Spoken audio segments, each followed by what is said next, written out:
Hopkinton Youth and Family Services had a large inflatable brain on display at Hopkinton High School to help educate students how substance addiction affects the brain. Jason Verhusky, Director of Youth and Family Services in Wayland, took us through the display and depicted how substances and addiction affect a human brain. Hello, my name is Jason Verhusky. I am the Director of Youth and Family Services for the town of Wayland, as well as the Wayland Cares Prevention Coalition. I'm really excited to be here today with the giant mega brain behind me, talking to you a little bit about brain science, pathways to addiction, in different ways that both the brain works and how we can hopefully help our youth make healthy choices or encourage them to make healthy choices to have a healthy brain. So come on in.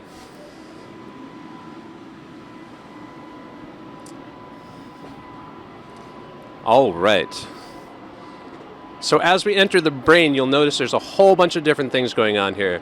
The first thing I'm going to talk about a little bit is the plasticity of the brain. So basically you can see that there's different functions of the brain. So there's normal, there's learning, there's degeneration. And the reason why I bring this up is the human brain doesn't fully develop until about the age of 25. And the reason why that's so important when we're working with young people is to encourage them to continuously make those healthy decisions as they're growing up, as they're learning, as their brain is fully developing and making all those really important pathways. Those pathways just multiply and multiply and multiply until about the age of 11 or 12.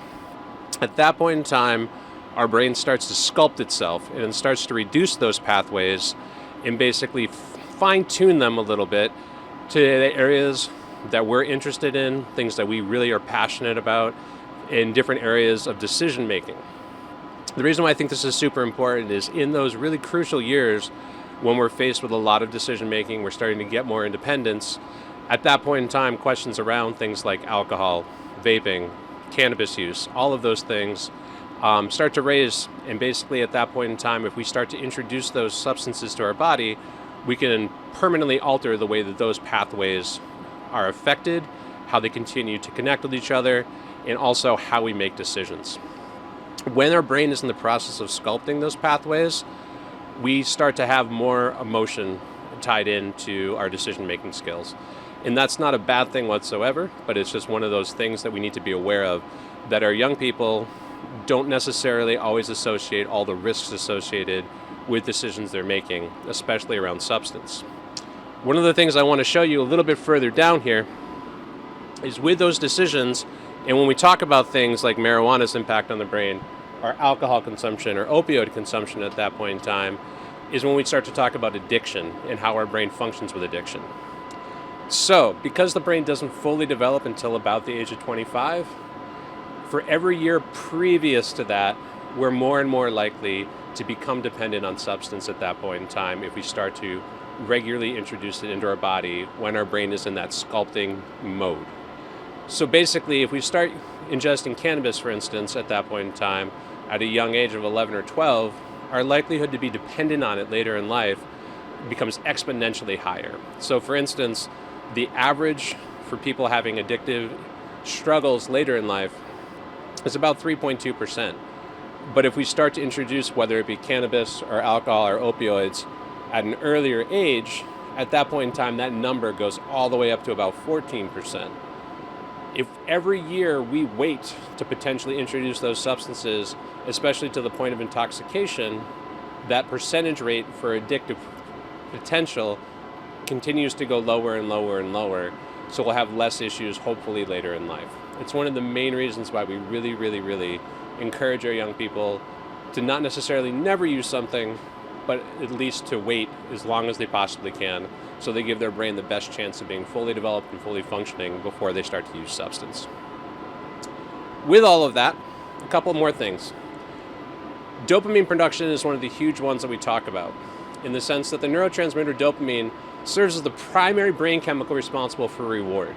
The reason why that's super important is basically anything we put into our system can basically be converted to dopamine. That can be something as small as having a friendly interaction with somebody, eating our favorite food, things like that. But when we start to introduce substance, you get any of them, most of them do get converted in our brain to dopamine, and it feels like a reward. That's where we start to pick up on that feeling of euphoria, the feeling of happiness, the feeling of warmth, comfort, all of those things that sometimes we associate substances with. But the challenge with that is because it floods our brain with dopamine and gives us all those feelings we're looking for sometimes, there's a payoff for that. And basically at that point in time, we're looking at withdrawal. Because basically, our brain starts to become more and more dependent on having that level of dopamine in our system and that feeling to feel that way. And when we don't have that substance, we start to have effects of withdrawal, where basically our brain is no longer capable of producing that level of dopamine, giving us that same feel, and then we start always chasing that feeling, and thus we're needing more and more just to actually feel a baseline like we see over here. So we see that with the lights here, our baseline looks something like this, where basically you have different little transmitters and neurons that are firing, and they have a nice steady rhythm. When we have intoxication, our brain is flooded with that dopamine, and at that point in time we have all of those feelings, but we also have loss of control, we have lowered inhibition, we're taking more risky behaviors, and especially with teenagers that already are more prone to have risk, it's a really dangerous place to be. At that point in time, when you come down to withdraw, you actually start to see that basically it's that mix in between the baseline and intoxication. But unfortunately, with all of these little interruptions in there, we start to feel really, really bad, and we're trying to find a way to get ourselves back to at least that baseline. The nice thing is the brain is really resilient, and if we do change our behaviors and our intake of substance, for the most part, we have the ability to come back pretty close through treatment and abstinence of substance to get us back to the baseline.